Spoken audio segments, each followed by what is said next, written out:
All right, all. Good afternoon. Thanks for coming to our session. This is cross-departmental collaborations using 3D technologies at Yale. I'm Scott Williams. I'm the collections database administrator for the Yale Art Gallery. I just want to start out by saying thank you to MCN for giving us this chance to talk to you about and share some of the work that we've been doing at the Art Gallery and at Yale generally. But this session is really about 3D and how 3D is not necessarily the domain of technologists, that it's really a point of intersection between a lot of very different departments and different disciplines within the museum community, and how they're using this technology to transform the work that they're already doing, or use these technologies to improve the work that they're doing. Before we get too deep into this, quick survey: how many people here have done 3D scanning in some capacity, no matter what level? Quick show of hands. Okay. And 3D printing? How many people have done any 3D printing? Okay, so mostly scanners. Okay. So we all work for the Yale Art Gallery. The Yale Art Gallery is a teaching museum. It's a university museum. It has an encyclopedic collection of objects, 130,000 objects, ranging from Roman mosaics and stamp seals to modern art, time-based media, statues of all sizes and mediums. So we have a very diverse collection to work with, and that really presents a lot of challenges for 3D. It means we're working with a lot of different materials, but we can apply a lot of different techniques to 3D scanning. Yale also, the 3D is a platform that there's a lot of potential in a lot of different areas, medical, engineering, architecture, and so that gives us a fairly large base at Yale to work with, a lot of different partners that we can tap into. 3D is being done at the School of Architecture. It's being done at the Art Gallery. It's being done within the School of Engineering. So there are a lot of different areas, different partners that we've worked with. A lot of the work that you're going to hear about particularly happens at an off-campus facility called the Collection Study Center. And that is a building that houses a lot of the Yale kind of cultural heritage groups under one roof. And that includes the Institute for the Preservation of Cultural Heritage, otherwise known as IPICH. You'll hear that acronym thrown out throughout the talk today. The Center for High Performance Computing, our shared visual resources studios, so photography. It's also object storage for our collection, as well as the Peabody Museum of Natural History. And because we're all under in this one place, we bump into each other a lot, and that has, you'll hear about it in a minute, created a lot of really interesting partnerships, both intentional and serendipitous. And we're really hoping that this continues in the future. But all of the organizations that I've referenced up to this point, they all bring their own deep, specialized knowledge base to us. And so that allows us to kind of tap into domain experts where, we're not the experts in a lot of these areas. We're simply tying into another pool of knowledge and another pool of resources within the Yale community. And this has really enabled us to explore a lot of different technologies and techniques to tackle the collections management, conservation, and photography challenges that we all deal with on a daily basis. So let me go ahead and introduce our panel. Speaking first is going to be Jason DeBlock.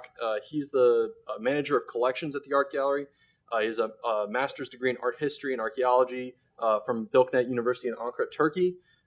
He's going to focus on both the history of scanning at the Art Gallery from it's been generously described as a homebrew 3D scanner 10 years ago to the Creaform Go scan, and all the platforms in between, and how each platform applies to a specific set of collections management problems. He's going to be followed by Elena. Elena is a project conservator at the gallery. She works on the examination, research, and treatment of archaeological objects, contemporary sculpture, and decorative arts. She has an MS in conservation from Winterthur and the University of Delaware. She's going to be talking about 3 conservation applications of both scanning and printing, the pros and cons of both of them, and the future directions for conservation. And last up is going to be Rich House. He's a senior photographer in the Visual Resources department. In addition to conventional photography, he frequently collaborates with art gallery conservation for object study and doing technical imaging, ultraviolet fluorescence, infrared photography, reflectance transformation imaging, otherwise known as RTI, and photogrammetry. He's going to discuss traditional 2D photography and how it can be used to create 3D images, and using both RTI and photogrammetry for research, publication, conservation, and documentation. So at this point, I'll shut up and turn the mic over to Jason. Thank you, Jason.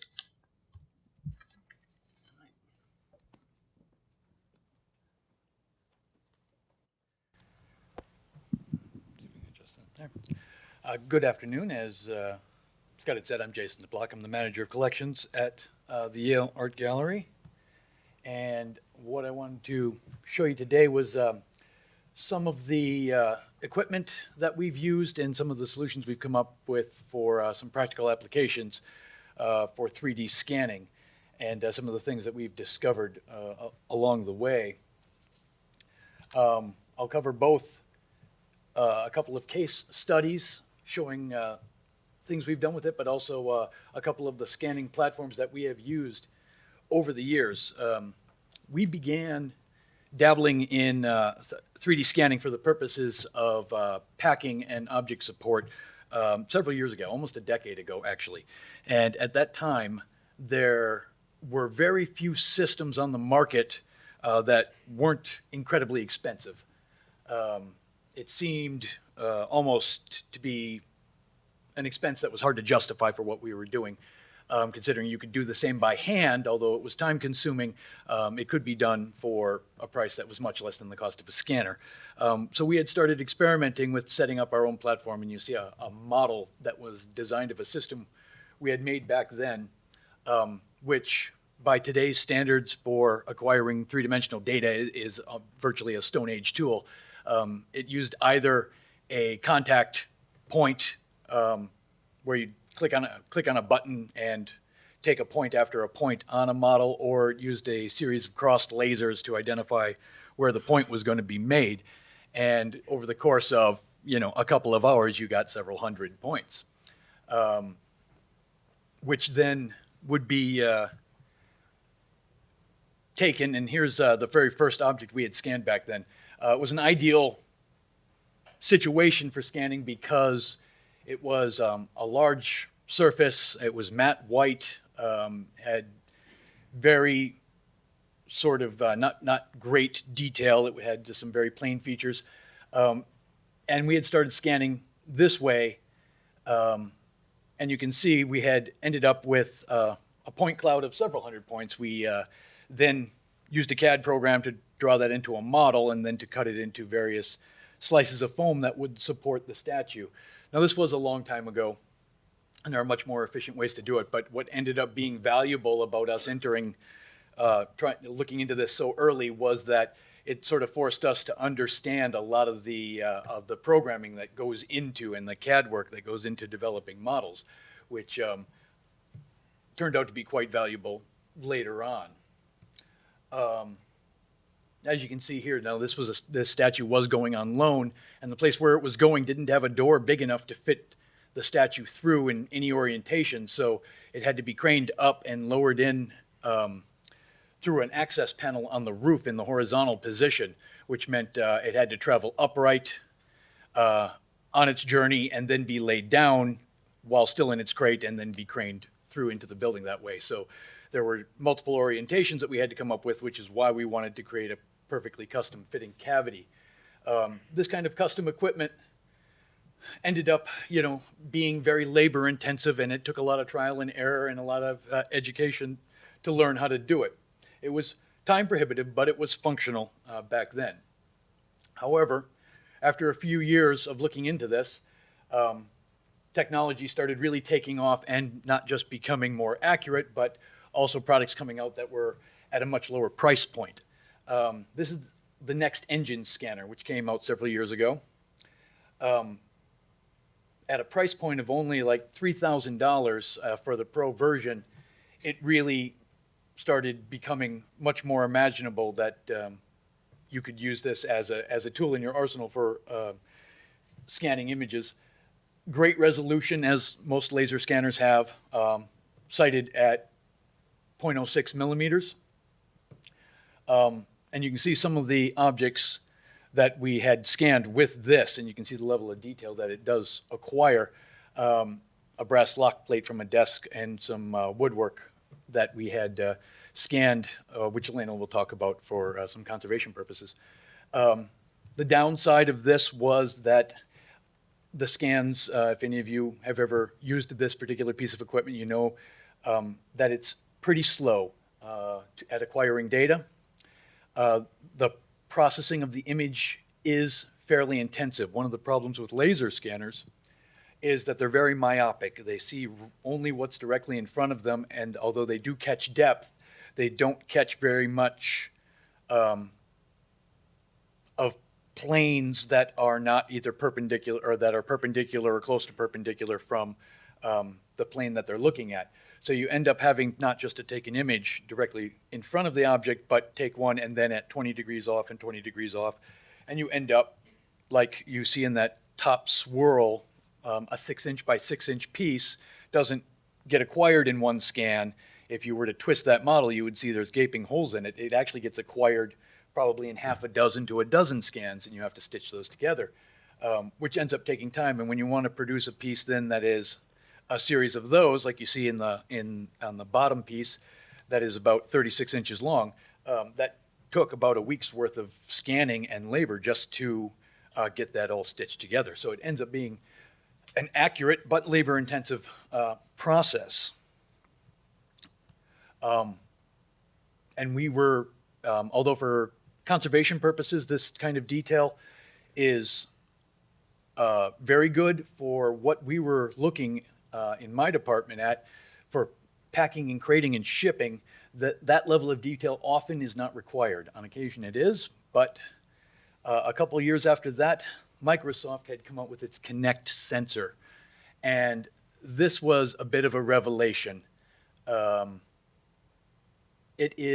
Originally, it was a sensor to go with the Xbox video gaming system, and what it did was cast a series of near-infrared dots in front of it and read the deformation of those dots in order to find distance. The purpose was to be able to detect a person's body who was standing in front of it while they were playing various video games, whether it was dancing or bowling or playing tennis, to mimic what the person's body was doing with the avatar that was on the screen, and thus create sort of a physically interactive game. People sort of realized that then what this sensor was essentially doing was locating an object in 3D space, and that there could be an easily adaptable application for 3D scanning in this.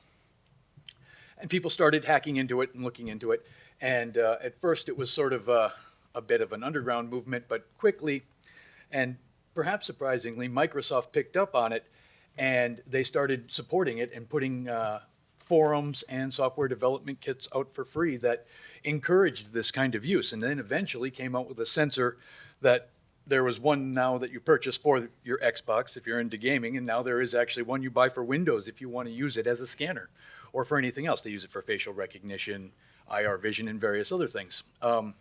It's very cheap. It's only around $200. It does not produce, the resolution I've seen quoted in a couple of places is 0.12 millimeter. I put some questions after that because I certainly haven't come across anything of that resolution, and maybe that must be in very ideal circumstances. I would say it's probably a much lower resolution than that.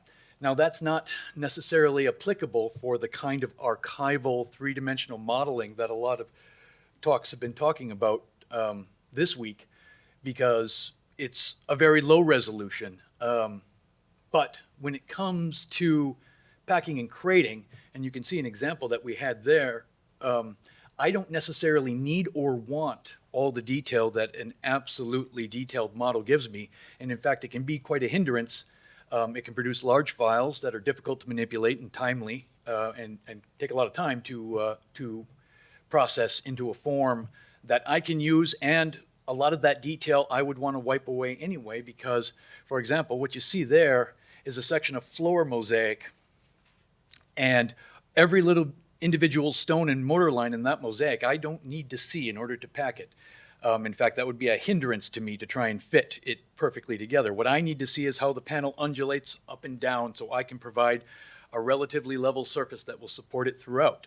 In this instance, we actually, in order to restore this mosaic, our conservation department had to flip it over and get to the back of it, and it was fractured and very fragile.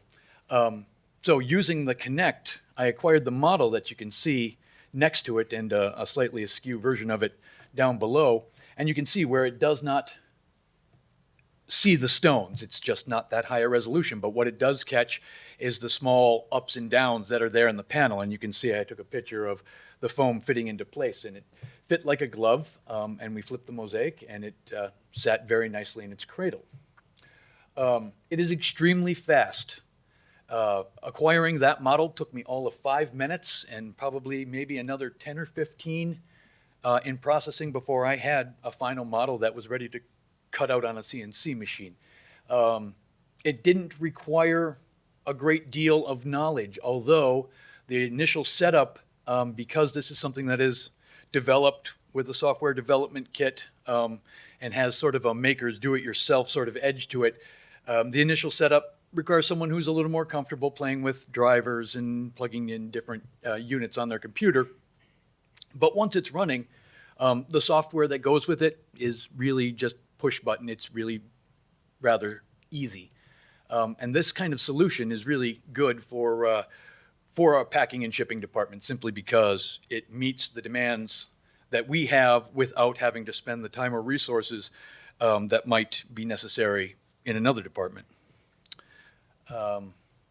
And more recently, after the success we've been having using some of the other equipment, we're lucky enough to receive funds to get a Creaform Go scan. This we are just beginning to experiment in using this and seeing what we can do with it. And before purchasing, doing some due diligence, I had looked at a lot of scanning material that was in this sort of price point, from laser scanners to structured white light scanners and everything in between. This is a structured white light scanner, which by its nature is never going to be as detailed or have as good a resolution as a laser scanner. But what it does is assemble a model freeform on the fly, unlike a laser scanner, which looks at a single plane and often needs quite a few scans in order to produce a model. This one can be moved around freely, and it matches each flash that it takes a picture of, it gets data with. It matches it on the fly with a geometric matching algorithm, and what it ends up doing is being like airbrushing a model of what you're pointing it at in space. And it ends up being very easy to use, very intuitive and quick. Data acquisition on this is similar to the Xbox in that, like, painting an object the size of a lounge chair takes 5 or 10 minutes, and you can get it from every angle, and you can dip it underneath and over, catching the ins and outs of an object without any difficulty. And should also be noted, of course, traditionally, when we're talking about 3D scanning objects, we all find that reflective objects, transparent objects are a difficulty. And of course, when you're using light to detect depth, that's going to be the problem almost all the time. And although this scanner did have some difficulty, I was able to scan a silver teapot, a polished silver teapot that was very reflective. And although there was some noise in the model at the end, it did capture the surface, which I was very impressed at.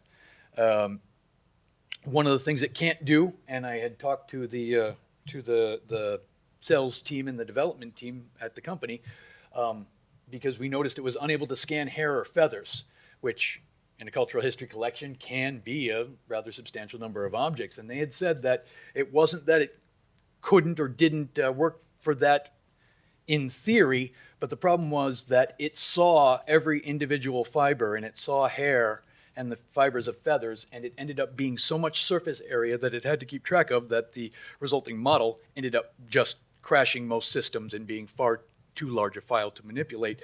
And they said they actually programmed it to ignore those things. And it really does. If you end up scanning a person, it's interesting to see because the model will show nice detail on your face and your skin, and then as soon as it hits your hairline, it just ends and there's just no data there. Which kudos to them for being honest about like what they did and how and why it doesn't work. And they said if that's part of your collection, a significant part of your collection, you're going to have to come up with a different solution. Again, this was not a cheap scanner. It was pricey for the scanner and its software suite that powers it. But it was fairly amazing to be able to achieve complex models with a fair amount of detail in almost no time flat. And here, this is a Egyptian coffin panel, and it was an object we chose to scan for this conference. You can see the 3 different models that I'm talking about here that I scanned it with, and Rich later will be also talking about RTI and photogrammetry with this panel, so you can see some comparisons. You can see the photograph there. The models are, you can see they're not exactly the same shape, and that's because they were tilted away when I took a snapshot of the model, because simply it showed the definition of the carving a little bit better, so you could see the differences. The Microsoft Kinect, you can see it catches some undulations in the wood, but there's no grain. You can't even see any of the carving or material. However, if I were shipping this object and I wanted to create a cavity for this object, well, then that data would serve me just fine to cut out and have a cavity that would support it fully throughout its form. The next engine is next to it, and you can see it seems to have the most detail. However, it was the most laborious of all these scans and did take quite a while to process. And then there's the Go scan, which has fine detail. You can even start to see some of the wood grain coming through, although it's much clearer in the next engine. But again, that was processed on a timeline that was similar to the Kinect, only a few minutes. And I guess what this sort of shows is that I don't think any of these 3 models fit into the definition of what one would save archivally. Like when we think about acquiring 3D models, we want them to be as close as we can possibly get to the original object to be saved in perpetuity. And none of these actually define that, but all of them are very useful for different uses in different departments. So I guess that's one thing that you sort of want to stress when looking at a 3D modeling program and how you can use it in your institution is that going for the best model you can get, no matter how time-consuming or expensive it is, and then using that model to do everything isn't necessarily the best way to go about it. There are options out there which involve some fairly cheap equipment and serve purposes that can be achieved with the high detailed models, but can be achieved much easier and much quicker and on the fly. So it's something to consider when looking at using this for your institution. And on that note, I'm going to turn it over to Elena, who's going to talk about a couple of conservation treatments that were done using scanning models with our 3D technology. Hi, everybody. Thank you so much for coming today. My name is Elena Torak. I'm a project conservator at the Yale University Art Gallery, and I have a specialization in objects conservation. So I work there on all things 3D. And today I'm going to talk a little bit about some of the applications we've been using this for treatments and mount making in our department, and some of the technologies that Jason just described, and sort of our processes for using these and some of the things that we've learned. So I just wanted to talk a little bit first about the conservation department at Yale. We are a small department, but we have conservators who treat paintings, objects, and paper there from a total of 13 different curatorial departments. So there are not too many of us, but we work on many different types of materials across many different types of cultures and many different types of media. UAG is currently in the process of moving their conservation department to West Campus. So here you see we recently purchased, Yale recently purchased the old Bayer aspirin plant, which we're slowly modifying to suit our purposes. And in 2011, the Institute for the Preservation of Cultural Heritage was founded and moved out there. So they already have conservation science labs and shared imaging facilities, and in the next 2 years, we're going to be moving our conservation studios and also a large part of our collection out there too to the new collections study center. So we'll be joining also with other labs for the Yale Center for British Art, the Beinecke, and the Peabody collection. So we've already been collaborating a lot in lots of different places, and I think being under one roof is going to make it a lot easier, so we're all really excited for this move. Today I'm going to talk about first 3 different case studies, different applications and things that we're doing.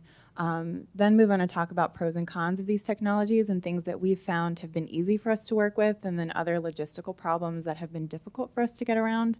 And then talk about some future directions and things that we're excited about doing in the next year or so to continue with all of this. So first, I'm just going to begin with some case studies. For all 3 of these, we've had to make different choices regarding software, hardware, and methodology in order to solve a specific problem. So we've got lots of tools available to us, as Jason just discussed. And over time, we've been gathering equipment, skills, and connections. And this is both wonderful and overwhelming. So I'm going to talk about 3 different recent projects that we did and our thoughts and planning for each of them, because I think the process and the planning part is just as important sometimes as the final result. So the first project I'm going to talk about is the creation of a new mount for this archaeological panoply, or horse armor that's come from Syria, 2nd or 3rd century AD, and it's composed of iron and leather. At some point in the past, it was put on a structural support that was both non-archival and ill-fitting. So it's composed of styrofoam that's wrapped in cloth, so it's not something that's suitable for long-term storage or display, and the shape isn't quite right. So this has caused certain areas to slump and others to be pulled tightly. So this is bad for the fragile elements. So a few years ago, our curators wanted to put it out on display, and my colleagues, Carol Snow, who's the Deputy Chief of Conservation at Yale, and Jason DeBlock, who you just heard from, were charged with the task of making a new mount that was better fitting and composed of more stable elements.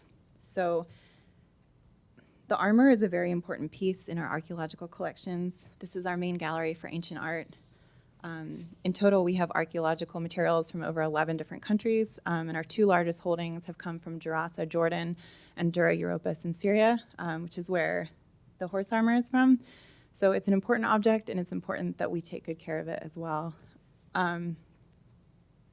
Here's a field photograph of the object from the 1930s. This is not how we would photograph works of art today, but we love this image of after it came out of the ground, they put it on an actual Syrian horse. So as you can see, the object is designed to fit on a horse, not a rectangular block. And our goal was to put it on something that was more horse-shaped. And we knew this from the onset that this wouldn't be entirely possible. You can see in the image on the left that there's a mesh net over top that actually extends through the entire interior of the piece. And this was put on, I think, sometime in the 1980s by a previous conservator for the purpose of structural stabilization. So it's helping to support the piece, but that's what that is. So aside from completely removing it, we could modify the shape a little bit, but we had to stay within the constraints of something sort of in between. So first we knew that we needed a horse, and as Jason told you, we have access to some really awesome tools at Yale. The one thing that we don't have is a live horse at the gallery. So luckily for us, there are lots of searchable online repositories of scans that other people have already done for us. So we were able to find this great model of a horse on a site called TurboSquid, and I think it cost like $5. So it was really cheap. Another database we really like is called Thingiverse, where you can really find anything that you need, and you can download STL files and modify it as necessary. So I should tell you, before we got to this point, Carol Snow actually was going out trying to photograph horses on our own, thinking that we could put this into 123D Catch or something like that. And after chasing horses all over the place, we realized that we needed a new alternative. So this was great, and we were able to download a horse file. So Jason worked to modify the file, and then we cut it out of polystyrene using a CNC cutter. And I should say polystyrene is not something that we would use for mount making, so this is just an intermediate step because it's also non-archival. This was our first attempt. It took less than a day to cut. It's multiple pieces of foam that have been put together in the vertical position. We realized pretty soon after that it was too big, but we were just able to go back to the file size and modify it to make it a little bit smaller and a little bit thinner, and then cut it out again. And I want to highlight that one of the coolest things about doing this is that we had an initial shape for the form without actually touching the object itself. We did as much as we could kind of by eye, and then for the final fittings, we were able to then move things over, which is a lot safer and requires less touching and manipulation.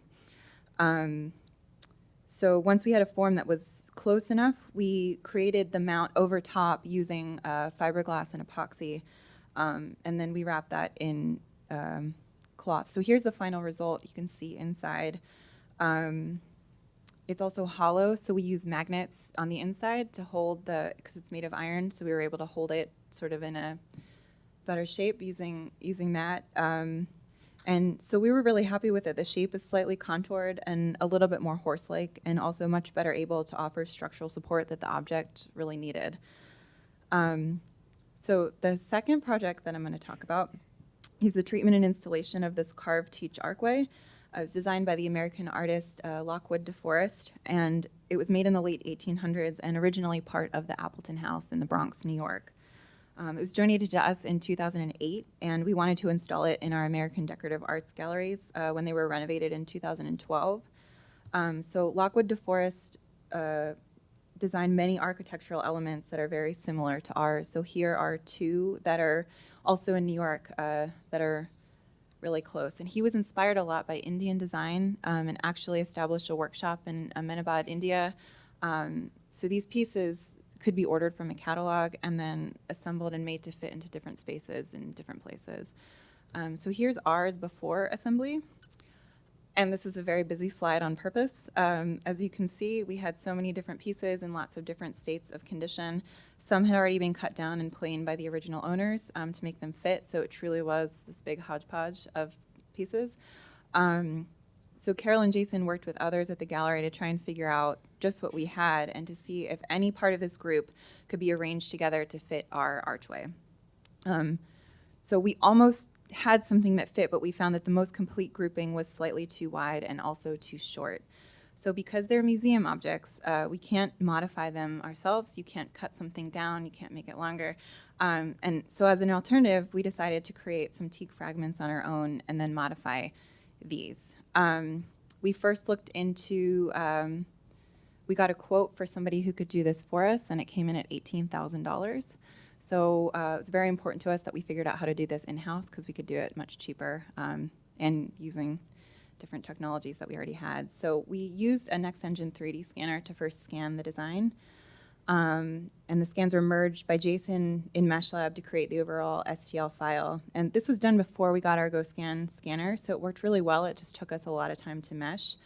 And I want to say, Jason mentioned this too, but one thing that's really difficult for us is that we can't actually place registration points on the objects when we scan them, which would make it much easier when inputting into the software.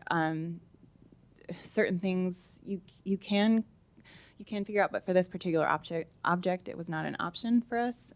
So it just took a little bit more time on the other end. But then we use the file to cut down our, so this is just the overall, the mesh file. So we then used the file to cut our elements from teak using the CNC cutter. And as you can see, we weren't able to get really fine resolution in the final product, but we ended up smoothing out a lot on our own. But some element of this was actually totally okay with us because as conservators, we're not trying to totally replicate the object itself. It's good if you can stand back and say, if it doesn't aesthetically pop out to you, that's what we want. But if you can get up close and still tell that it's not part of the original object, that's awesome for us as well. So we ended up having to smooth it over a bit and then stain them to match. The original pieces were also clean because there was a lot of dirt and discolored coatings, and I haven't shown a picture of it here. But on the right, you can see we did a test installation of the archway at an offsite facility before it was installed. And on the top, the element going across the top actually extends horizontally beyond the shape of the door. And again, it was never an option to cut this down. So what we did is just build our wall around it. So it can actually, the wall comes out and it fits behind it. And so it's just hidden from view in the gallery. So here it is finally installed in 2012 from both sides. And the new pieces that we made are here. So 3D scanning and CNC cutting were both really awesome tools for this project because it enabled the creation of new elements. It was relatively fast and inexpensive. Like I said, to carve these by hand would have taken a long time, been very labor intensive, and been incredibly expensive. And we did all of it without actually modifying or changing the original piece. So the ultimate goal of everything fits totally within conservation ethics. The third and final case study I want to discuss is the treatment of Frederick Remington's wounded Bunkie. So it's a late 19th century sculpture composed of cast bronze. The first two projects that I discussed involved scanning and then CNC cutting, so a subtractive process. For this one, we were finally able to play with some 3D printing, which is an additive process, so we were really excited. The sculpture depicts two riders on horseback, and one of them's been wounded, and the other one is carrying him to safety. We learned a few years ago by comparing the object to identical casts in similar collections that we're actually missing quite a few elements that are supposed to be there. And it looks like they've been gone since before it came into our collection. But each one is supposed to have a rifle, each one is supposed to have a scabbard, and each one is supposed to have a canteen. So we're missing two rifles, a scabbard, and a canteen. So we started looking around at identical casts in other collections to see if they had these elements, and we found one at the Clark collection at Williams College in Massachusetts. So here's their copy. On the bottom right, you can see the rifle that we do not have, and they generously allowed us to borrow a cast that they'd already taken from theirs previously, which we were really thankful for. So we decided that we wanted to see if we could 3D scan it and then print another one to include with ours. We started with a method that we thought would be the fastest and the easiest, which was doing 1, 2, 3D catch, so taking a series of photographs around the rifle and then uploading it into the software. But it didn't work so well for us. It was good to try, but we still don't know why. It could be because it was too small or too thin or too dark, but for whatever reason, we couldn't get this to create a good file. So when this was unsuccessful, we tried our Next Engine scanner, which worked really well. But again, we had to mesh the scans together by hand, so it was kind of time consuming. And again, we couldn't put registration points on the object because it's both a work of art and a loan at this point too. So it ended up adding some time on as well. So here's the final file, which was meshed and edited by Jason using both MeshLab and Rhino. And after we had this, we had a discussion about what material we actually wanted to print our new rifle in. At Yale, we have lots of different 3D printers, both low and high end, but we can only print in plastics and we can only print in PLA and ABS, which are both not so great for us because they're non-archival and they don't age well over time. So especially when putting something against a metal work of art, any plastic that's corroding is going to induce corrosion, and that's not what we want to do. So we knew that other places could print in metals, so we looked to outside companies to do this and doing it off-site. So the two that we looked at were Shapeways and X1, and I think one thing we learned in this is not all 3D printing companies are equal. And these were both great places, but Shapeways prints 3D files for a lot of designers, artists, and architects out of lots of different media. X1, I think, works more with mechanical parts and higher end things. So the files for them needed to be more refined. For Shapeways, you could have more of a less refined file, which we did because it was coming from scans. It wasn't like a model that we built ourselves. And also at the time, Shapeways, we wanted something that was in sintered bronze, and the X1 didn't quite have what we were looking for. They had something that was like a bronze and steel alloy, and I think they are making sintered bronze now, but it was just, looking at these different processes and different materials was really important. So we ended up going with Shapeways for this particular project, but so we ordered two. So here's one of them. On the bottom, you could see the 3D printed rifle that we ordered from Shapeways. On the top is the rifle from the Clark Institute of Art at Williams College. And And you can see that the patination is different. So we knew we would already have to modify the surface appearance on the one that we ordered. But that's okay. You know, it's visually it looks really close. And then also you can see artifacts of fabrication, the little lines and things like that because of the lower resolution. But again, this was okay for the same reasons as it was with the other one. It's okay if it doesn't look exactly like the original material. It just has to be close enough where it's not distracting your attention. So I ended up painting both surfaces to match the rest of the sculpture just using acrylic paint. And then they were both put in their proper place. So you can see right here, there's two of them and now sitting quite happily on the side of both riders. So we were quite happy with this. And in the future, because this was so successful, we wanted to try and create the other missing elements using the same process as well. So this is down the road. We're going to be working with our curators to recreate the scabbard and the canteen that are missing. But we have at least one of these elements ourselves, so we can do this in-house. So this will be a lot of fun. Just to sum up, I just wanted to talk about some of the pros and cons that we've found using these tools for conservation. I do not have a background in IT or any of this. Anything I've learned, I've picked up in the past year from these guys. And so we've learned a lot of information along the way and just by working with the different technologies. I'm going to start with the cons first because I think it's always better to end with the pros. So as Jason was mentioning, it's difficult to scan shiny, transparent, or metallic surfaces, and for us, we've got a lot of those. So this limits our ability to work with metals that are shiny, work with glass, things like that. As I mentioned a few times, objects can't be coded or pinned with registration points for the most part. Plastics are non-archival for the most part, or at least the ones that are most commonly printed in. There are new materials coming out every day, though, and some plastics are better than others. So, you know, again, it depends on your purpose and what you need it for. So we've been following this a lot. Printed metals, we learned, are not as strong as cast metals just because of the way in which they're fabricated. It's not cast, it's sintered. So, you know, but most of the time you're not using these as structural pieces, but if you are, it's something you need to be aware of. Artifacts of fabrication are still present on printed surfaces. Again, it's not always a con, but you should be aware of it, you know, when you're working. And data management can be really difficult. We have found in the past year, we've been generating these huge files that we still don't know exactly what we're going to do with. And we're in the process of figuring that out. I think the largest thing we include on our database now is TIFF files. So these are much, much bigger, and we're going to keep working with it, so it's something we're going to need to figure out.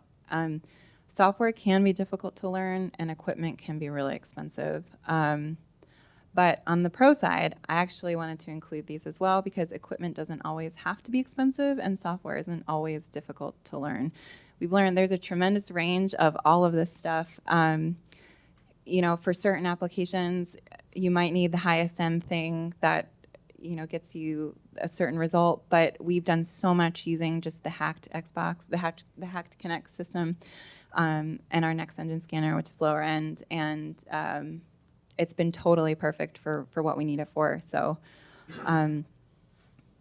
scanning can allow for the creation of fills and mounts without actually touching the object itself, which is a big pro for us.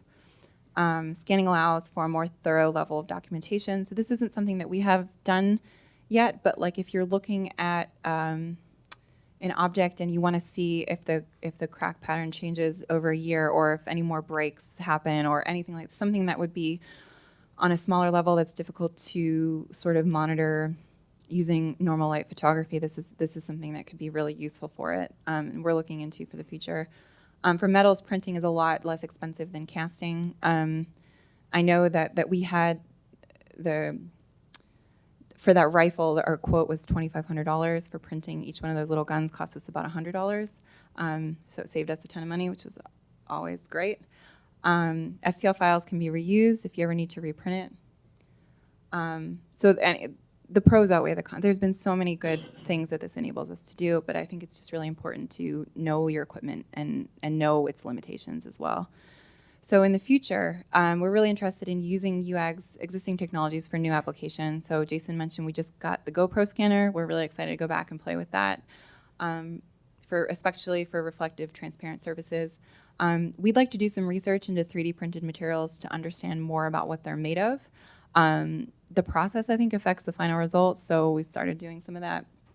And then also exploring new technologies like photogrammetry and RTI, which Rich House is doing. So I'm going to turn the microphone over to him. But before I do, I just want to say thank you very much for your attention. And now here's Rich.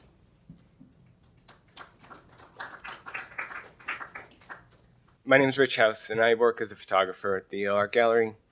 And this is a wonderful opportunity, and I'm happy to share with you some of the unexpected projects that are bringing me into the world of 3D. So our department is working primarily for producing images to be used in publication and research. The images are also made available online and can be directly downloadable, since Yale is participating in the open access policy for any objects in the public domain. And as Elena mentioned, we've recently expanded out to this new West Campus. It's west of the central campus, so everyone's calling it West Campus. It's where this IPICH and shared collaborative lab space is. So we have a new studio. It includes a tall catwalk for shooting down on oversized objects, Infinity Cove being repainted here, and it has a flexible layout so that the studio can be divided into two completely separate studios for most of its normal use, but when necessary can be opened up into one large studio when someone has a particular need for that. So that all has nothing to do with 3D. So I have I had an opportunity to learn about RTI. And so reflectance transformation imaging was offered as training by Cultural Heritage Imaging on a grant from the Institute of Museum and Library Services. And that was in 2011. And they actually put a call forth. They were actually looking, they knew they wanted to pair conservators and photographers together. So they asked for applications of teams of 2 to come to this 4-day training session. And when we did this training, it was Mark Mudge, Carla Shore, coming out from California, and this grant basically paid for them to come more regionally, proximity to the different museums they were trying to reach out to. So this training that we did was in Worcester, and Worcester Art Museum had also already purchased a dome from them, so they had a relationship, and we're happy to host us. And then more recently, I was able to go out to Chi and study their photogrammetry. They basically spoke, it's a 3-day workshop, and photogrammetry has a lot of layers of complexity, and they were really focusing on the capture process. I think we're learning that the processing, the computer demands are things we need to really get up to speed on to make this more relevant to us. But we are working with it and seeing what we can do. So this is from our highlight RTI training session. And there I am holding a string. Basically, it's just keeping the flash the same distance from the center of the object so that as you're moving, doing a series of photographs, you keep the light at a same distance and move it into different positions that gets interpreted by the software to rebuild it. And this becomes 3D because the software that they're using, it's essentially calculating the surface normals. It's mapping the texture of the surface based on reading the shadow information. So it's not 3D in the context of what you're looking at an object, but it's 3D in the fact that it's getting properties of the surface that you can then manipulate with their viewer and play back in different ways. So when Irma and I came back from this training, this panel painting of Hercules slaying Antaeus came into the conservation lab for treatment. The usual conservation photography requests came to our department. We often do these on a regular basis. Before and after treatment is most common. And so it's a raking light, the ultraviolet fluorescence, and infrared. And Irma, having just done the training, thought this would be a really good one to look at under RTI as well. So together we captured RTI of this panel. And I wish she could be here to explain more of the conservation elements of what she did and what she was looking at, but I'll do my best to share what I know of how she used it. So the RTI Viewer has interactive features which allow you to dynamically relight an object as well as change the surface characteristics. The RTI file provides a mobile and interactive method of studying an object in greater detail. So as she was looking at the RTI file to assist with visualizing, what this allows you to do is remove color information away from texture and surface information. And as she's zooming into, it's basically a DSLR file that you can go into 200% magnification. You can zoom into any one of those areas with the viewer as well and really start to move the light around and see where those edges show up. And so what she was looking at is this areas on the left and the right of this panel are filled in. And it was seeming like some of the overpainted areas was not necessarily clear. It wasn't clearly defining what it looks like is painted here as far as the surface underneath. And she thought that the fill material was coming more closer to the Hercules, and it had a sort of an overall shape to it. And so after she's removed all the fills, you can see that actually these were pillars that were glued on to the panel in its original state. So all that other material was added by future treatments. Someone filled it in, thought that should have been a more complete rectangle. You can probably see it better without the arrows. But on the left, you can even see like this almost has this concave sort of shape to it that almost looks like a rounded out dowel of wood that would have been pressed in. And Irma also mentioned to me that she was able to see original adhesive on the panel that still had the pattern of the wood grain, so verifying again that this was wood attached to the outside. And so RTI and conservation work well together. And for our gallery, we're using it in conjunction with all the other opportunities that we have for looking at acquisition of imaging for 3D or study, and trying to figure out where we fit in, what can we offer. This other panel has recently come into the conservation lab for treatment, and there's another request came. Irma's actually working on this one as well, and I think maybe because she has the most experience from our training, she understands how she can apply this the best at this point. It's not a small painting, it's huge. And so they're bringing it in. There's some pieces that were added after the fact. They're cutting off not original pieces in the bottom left. They're analyzing the surface under microscopes, and the top right's just to give you the scale.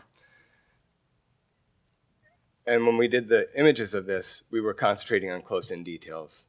And so I can't remember how many we did. I think we did like 16 different RTIs for her to go back and study. And in our experience, we're primarily using the Specular Enhancement. There are all these other viewing modes, and depending on, like, if you see one like dynamic multi-light, if you have an object that has a lot of depth and you put a raking light position, you're going to lose all the shadow side into darkness. And you can actually add a second light and then control the light level of that second light. It doesn't come into play so much with a panel, but there are different concerns of why these different viewing modes might work out. So default viewing, this is basically just like diffuse overhead view. This diffuse gain is sharpening the contrast. And it basically, as you manipulate and move this around, it's really more simulating what we get from raking light.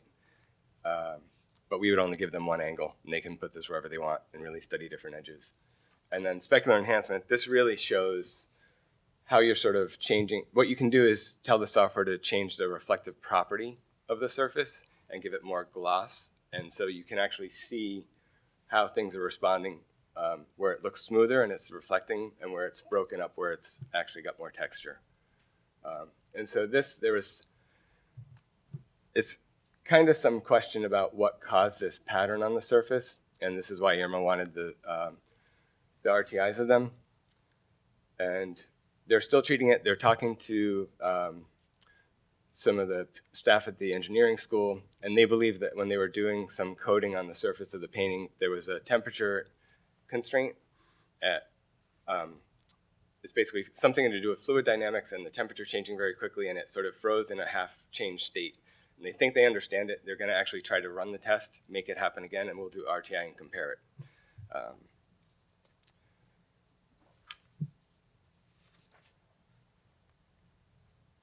And so also with the expansion out to Yale's West Campus, there's enough appreciation on campus, not just at the gallery, but elsewhere, of what RTI is and what it can do. And so they purchased this. It's a fixed dome with fixed light positions. And you can bring art to it and put it underneath. It's a little bit limited to size of 12 inches that it can capture in any one section. But for highlight method, if it takes me an hour to go through all the captures and put the light everywhere I need to, this does it in 2.5 minutes, and it's fully automated. And there's a lot of our collection that will fit under it. So I know that as we move our collection out there and as we're in these spaces, we're going to be using this more. So great, we have this thing. But my first opportunity to work with it came when our associate curator of ancient art was putting together this exhibit, and she wanted to include ancient intaglios.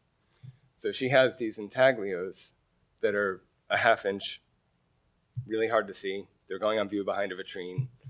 How do you communicate this to your viewers, what that is? In the old days, I don't know how long ago they stopped doing this, but they used to just press them right into modeling clay. You can see on the right, there's all those sort of grayish areas are the clay stuck in the intaglio. They don't do this anymore. Elena won't let us. The conservators are like, nope. So it was posed to me as a question, can you do this virtually? Can't you just do it in Photoshop? Love that question. And I actually maybe was naive enough to think, maybe I can. Maybe I can do an RTI, and I could actually change the light position. I've photographed so many things that have convex or concave features that you'll find a position where it inverts on you optically. You think the highlight's on the opposite side, and it just pops out at you. That's what I was going for. We got the good RTI of it. It didn't work. But here we are. We're out at this West Campus. We're next to another lab that's actually 3D scanning. We have computer science people there. Someone pokes their head in the door. Hey, what are you working on? Oh, I'm trying to make this thing happen. Oh, I think I know how you can do that. Using the same image set. So he took an old code. This is Ruggiero Pintus, who's a postdoc in the computer science department at Yale. So he came in. He's like, I have a code for photometric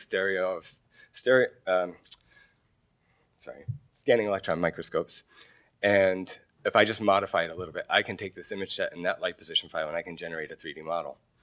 So they went through 2 steps. He collaborated with Ying Yang, who was transposing this code to a graphic user interface, and now it's on that computer system as a tool that we have available to us. And that's what we were able to generate. So the publication image, you can see what it is, but you really aren't going to get the sense of what it is. And when that's on view and it's that small, and we don't have an impression to put next to it even at the same scale, this was a great solution for us.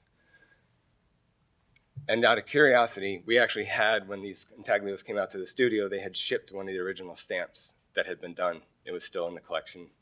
And so I just, out of curiosity, imaged that and said, how will that compare to this virtual model that we've inverted, the faces to create? You'll see, I actually think there's more detail of what's actually going on, especially like in the skirt areas, and maybe less so right around the bow string. And maybe they pressed it in harder, and it just sort of went in a little harder than another area on the clay. But I think a pretty good representation for a viewer that's trying to understand these objects. And then these images wound up being received very well. They're on our website. You can download them. They put the object into context, and they wound up using them in the catalog as well. And actually, I'll go back to that. So the one concern that was sort of sent my way as I was saying, this is great, look at all this great stuff we can do, there's a question about accuracy. And surface normals are generating a model, but it's not an accurate model. And that was the real reason why I did this. It's like, okay, it's not 100% accurate. You can't measure it. You can't rely on this as being true. But does it give us the sense of it? And that's basically what the curator wanted. I don't think it's any less accurate than someone putting more pressure on one side of a stamp or another. Like, there's variations in those as well. But we have this question, does 3D have to be that accurate? Do you need to have every point in there matches up in real space to the original object? I think for a lot of people that question's yes. we're finding that we have times that it's not as important. So, the next step for us with the RTI is we have a microscope. Irma is trying to get even finer details of this surface. So I'm working on, I 3D printed this thing, created the model in an open source software or freeware by Autodesk called 123D Make. It's actually really bad as far as like engineering because it won't make a perfect circle, but it wound up having these sort of flattened edges, and I'm able to just press fit that onto a ring light accessory that the microscope has. And my next step is to wire it. So Wednesday I took the Arduino course, and I'm getting all set to put a brain on this thing and get it so that the conservators can just use a button to advance through the repeatable cycle of lights. And so photogrammetry, that's the one that I've done the most recently. But I think before I get into that, we kind of want to just put all of this a little bit into context. So, on the top left, that's the conventional highlight RTI method, where you have basically just a speed light flash, a camera, and a string. And that's incredibly accessible to most digital departments. They have this already. So she sells a little kit. It comes with reflective spheres. You need to have these so that the software can interpret the images and know where the light position is. You can create your own. So if you were willing to create your own and sort of understood the parameters of where it had to go, you probably already have the stuff you need. The software is open source. You can download it from their site.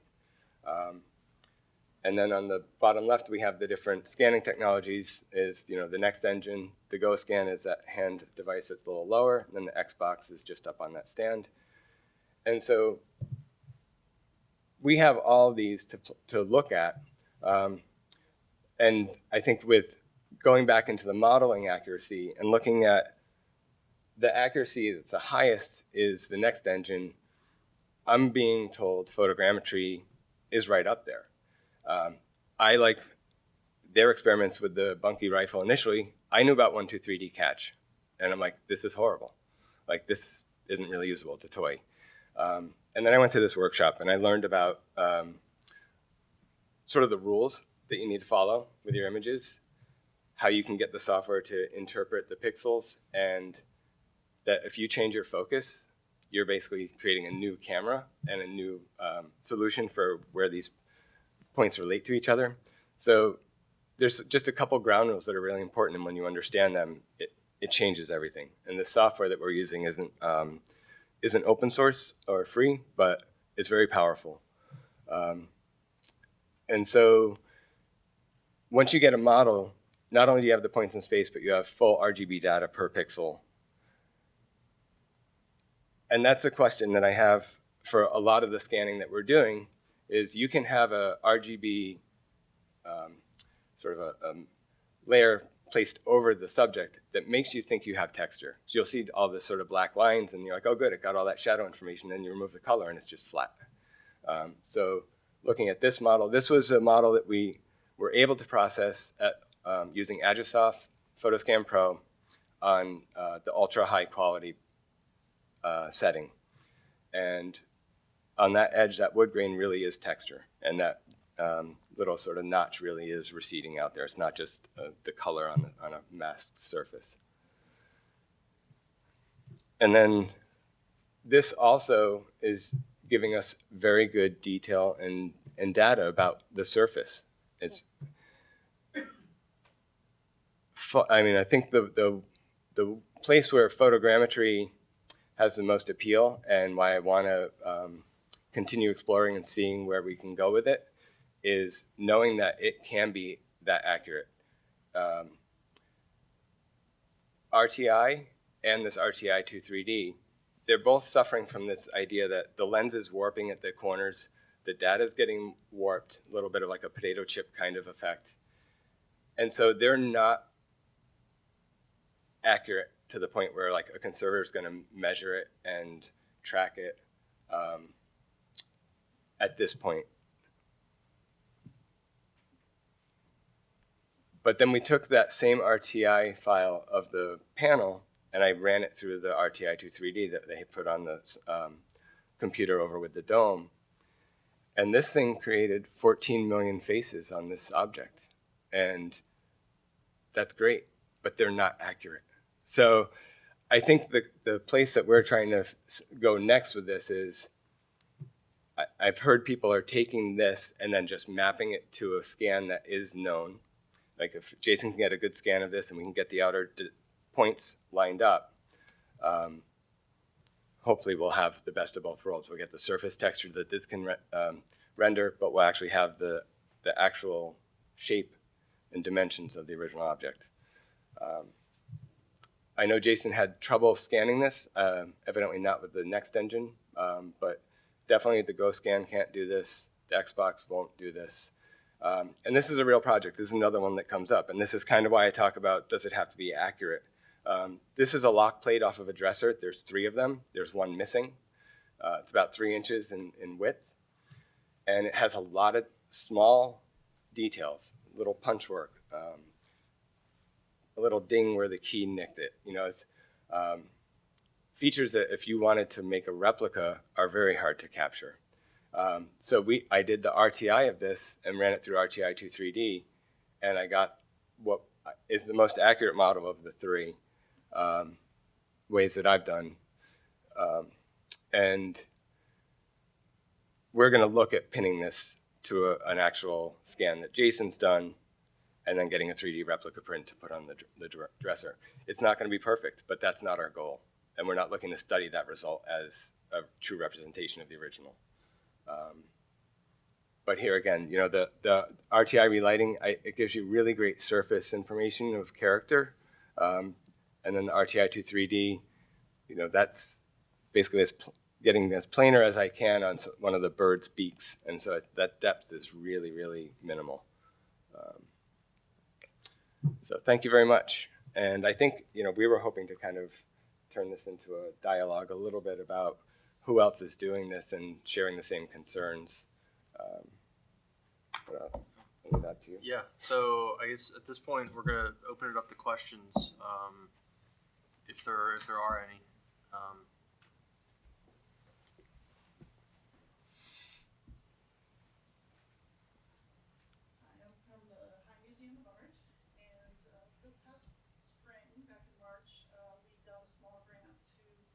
Photograph some key objects in our decorative arts collection in 3D, what we were calling 3D, but we weren't 3D scanning. We turned the object on a turntable and took, you know, one shot every 36 or every 10 degrees, so you ended up with 36, and then multiple rows. With the goal being to put that into some sort of web interface that would allow the viewer to manipulate it right there on screen. Are you doing any of that sort of thing, where, you know, having an end product on your website for viewers to play with? I'd say no from our point of view.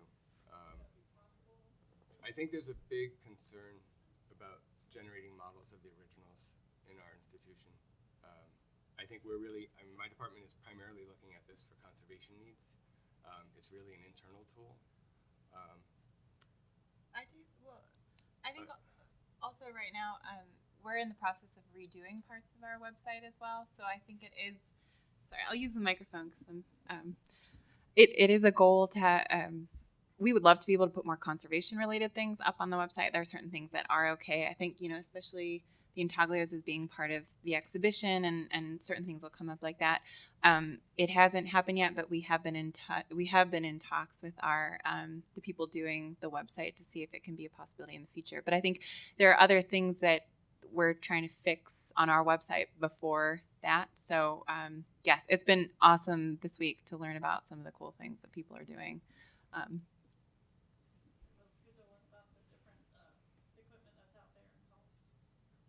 Thank you. Yeah.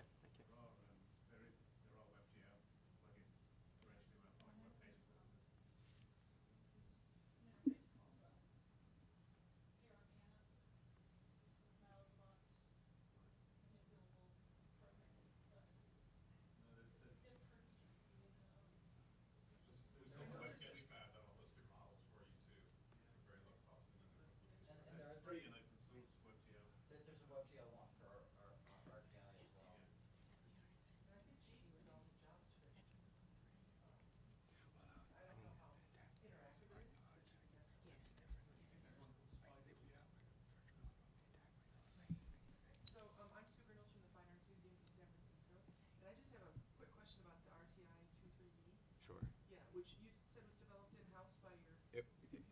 It was. Ruggiero Pintus is a postdoc, and it was something that he had worked on in 2005 and just modified really specifically for that project because he sort of was in proximity of me.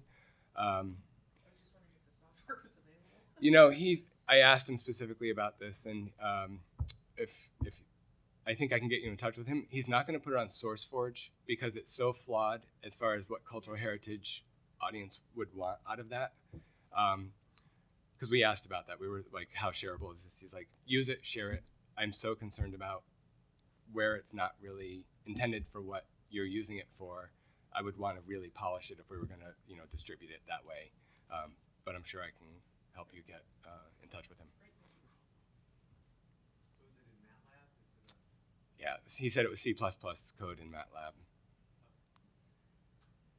So I'm Gary Meyer from the University of Minnesota Computer Science Department, and we've been doing some more RTI work and photogrammetry work with Minneapolis Institute of Arts.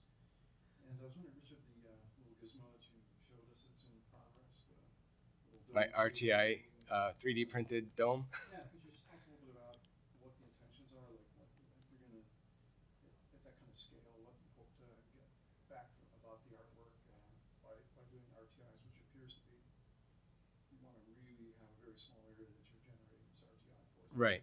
The idea and what is it that you want to learn from that? It's really driven by the Conservator on that project. And as we were doing those details of that large panel, she's like, oh, great, I can zoom in here and here, but I want to see all these areas. So we had to sort of find that balance of how tight we were going and how much of an area we could present to her in one image.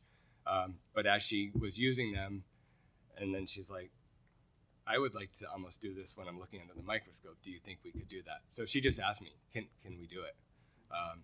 How she will use it, I mean, she knows how she uses a viewer. And so I think it's really just more critical analysis of deformation on very small paint surface. So for those of us who never had the opportunity to look through one of these microscopes, so it's basically the actual individual brush strokes and flakes that she's interested in. You can speak more to the magnification you guys are working, because you have several different levels. I'm not totally familiar with exactly what she's using it for, but I know for this project that panel painting has it's got a pretty long treatment history. It's 500 years old. It's been treated previously, and there are materials that have not aged so well that they're removing and consolidating things that need to be set down and removing old overpaint and things like that. Visually, this can be very difficult to discern by eye. So even under the microscope, when you've got a better view of it, it's hard to know sometimes what you're looking at. And I think with just this combination of different imaging techniques, it's just another tool that makes it that much more helpful. So I think it's great to be able to use it on that scale.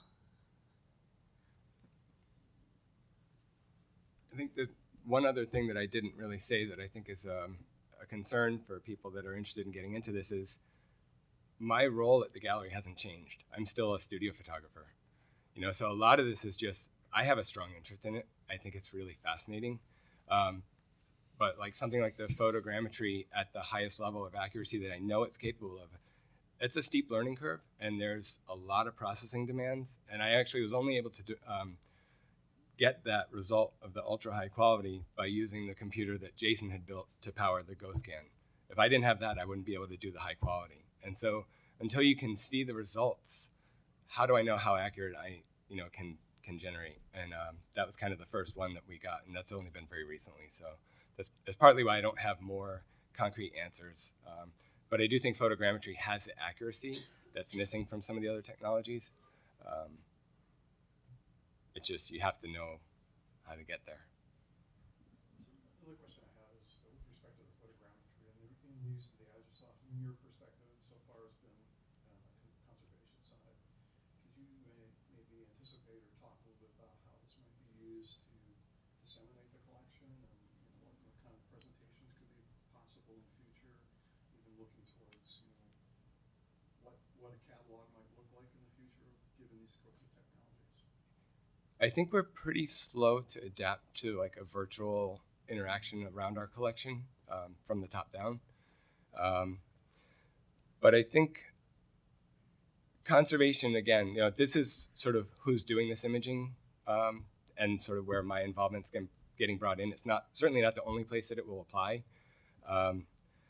But Carol Snow, who's the deputy curator, deputy chief, sorry.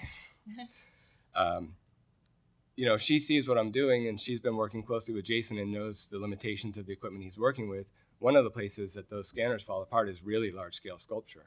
Photogrammetry is designed for satellite mapping of terrain. I mean, large objects, nothing for that. That's sort of unique for me to actually have gone to this conference or this workshop and learn that there's a term of close-range photogrammetry, and it's really designed around something this size, and you can do that. I think a lot of people think of it either as a toy of 1-2-3D catch, a gimmick, or something that's very large-scale material. And so, where something is difficult for getting the actual scanner to, getting to the surface, you'd have to have a crane or set up scaffolding. I can just photograph it and go around it in a series of photos, and 150 photos later, maybe a half hour to an hour to get the captures. It takes a long time to build the processing on the back end, but I think we're looking to get more accurate results so that the conservation department can look at our outdoor sculpture collection and track change. So.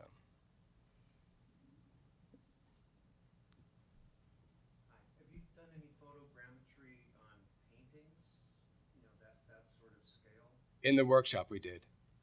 And it was a very low relief brushstroke. And when you zoomed into the point cloud, it was so dense, and you had to really go all the way in and rake it to see where the difference was, but it was there. So this was put on by Chi? Chi.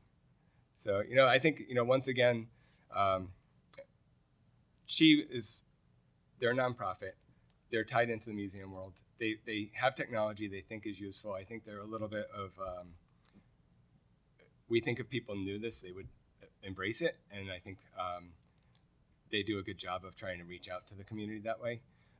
And photogrammetry has been out there, and I think the workshop I did, it was more of a pilot workshop, and they didn't know how to teach it yet, so they actually brought in Tom Noble, who works for the Bureau of Land Management.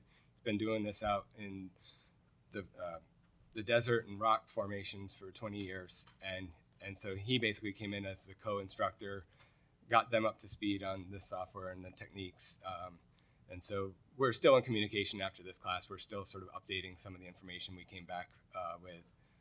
So. I was just wondering, have you done this, you alluded to it just now, but have you used these techniques outside of your studio in situ situations? Yeah, I'm actually trying to get it to work for the outdoor sculptures. And we have a Liechtenstein head that's silver, and it's I don't have it here. I almost put it in as a failure to show, but I didn't. It got the surfaces, but didn't actually figure out, the depth is so narrow compared to the width of these, that there's got to be some trick that I don't know about how to overlap that part of the images. Because if you just it's basically 60% of the content you're trying to overlap to give matching points.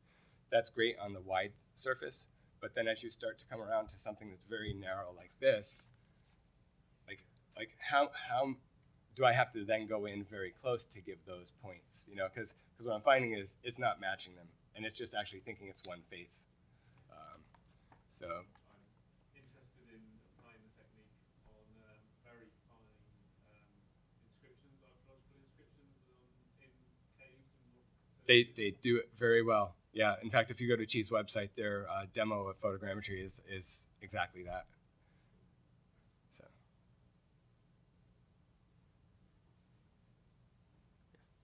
I've played with a lot of these technologies on a really super low budget, just in a rudimentary. We have a digital media lab in our graduate program, and they are really accessible to start with. I mean, you guys are doing phenomenally high level work.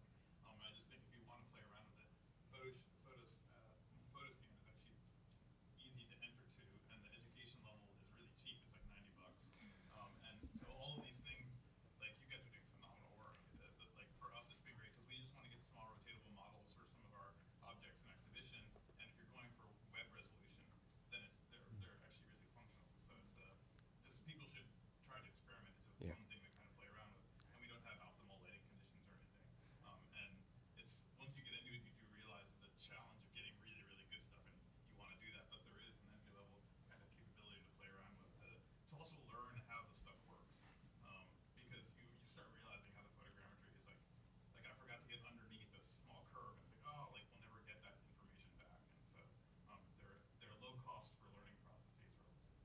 Yeah, I just want to mention, PhotoScan was taught to us. Qi really tried to separate themselves from any particular processing of the files. They were really just trying to drill in, this is the technology, you can use your cameras, these are the rules.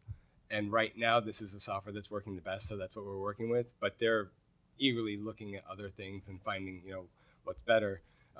Agisoft has two versions. They have a standard and a pro. And the standard, it will basically take an image set, and when you do your alignment, it creates a model based on aligning points that it can find. And that's it until you create the mesh. When you go to the pro mode, or the pro model, you're then adding levels of, now look for the points that aren't as well matched, and you eliminate those. And so you go through this iteration process of like removing, optimizing. And the only way to get that version, it's $3,500 as a retail package. They do have an educational price of like $550.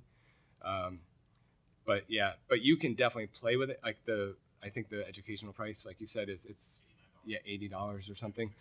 And so you can certainly get all the techniques down. You just won't be able to process out to the minute level of accuracy, but you'll certainly get models that look great. We took a piece of driftwood and we're able to then print it out on our 3D printer, and it looks just like the driftwood.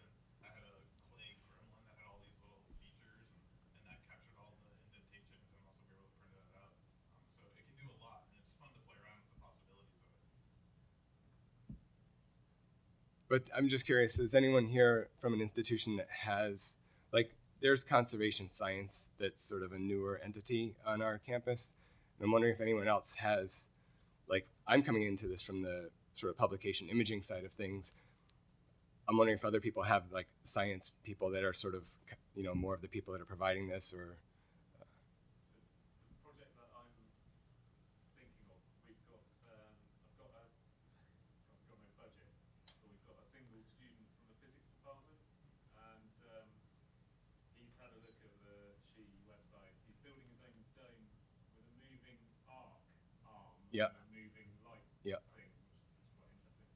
And but the physics thing is coming into it because he's wondering about experiments with polarized light and stuff like that, and whether that will make any difference. I don't know. The person who would answer that question just walked out. Yeah. I know, I was glad he was here to answer that stuff. Roy Burns at RIT was using a different system that used polarized light. He actually said he's moving away from it. But yeah, you see Roy Burns around that. Yeah, we have an RTI dome, and that's used exclusively in our conservation department. One of the interesting things that they've been working with is a collection of photographs from the early 1900s and finding whether or not the silver, some of the works are silvering out, and trying to find out if the silver is actually coming forward or if the emulsion is dropping. So they've been using that on hundreds of photographs to study that. I'm sorry, where are you from? Museum of Modern Art. Museum of Art. Yeah, all the way in the back. Well, as Gary mentioned, and Mark, you're fortunate to be collaborating with the University of Minnesota.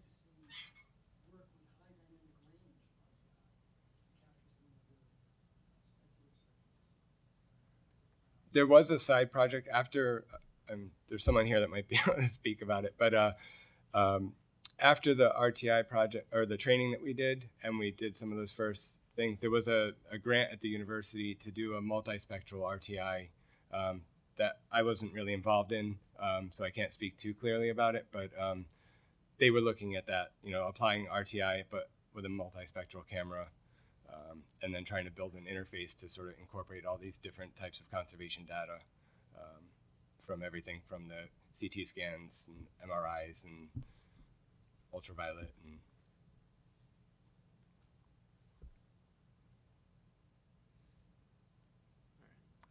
Well, anyway, thank you all. Thank you for coming out.